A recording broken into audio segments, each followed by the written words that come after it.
州，如果只能夠嚟一個沙灘，我會建議你嚟月丁里。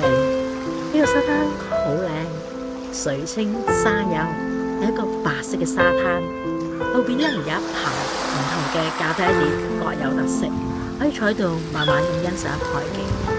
沙灘裏邊更加好少人，少人到咧，你望到個沙灘完全冇腳印嘅喎，係咪好舒服咧？大家可以靜靜地欣賞下一個咁靚嘅環境。嚟到呢度，你不自然咁樣會放慢腳步，慢慢咁樣去放鬆自己，真係好寫意嘅。我啱啱嚟到嘅時候，大概係一個黃昏嘅時間，所以唔算好曬，人亦都更加少嘅。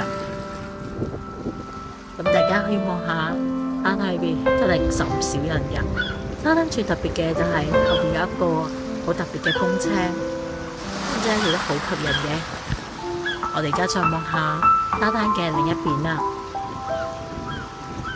喺沙灘裏邊行到最盡一個心形嘅裝飾，我哋呢度望下水，真係好清澈，可以見到底嘅。如果大家有機會嚟濟州，我建議大家嚟月丁里去休息一下，享受一下呢個大自然環境。多謝觀看。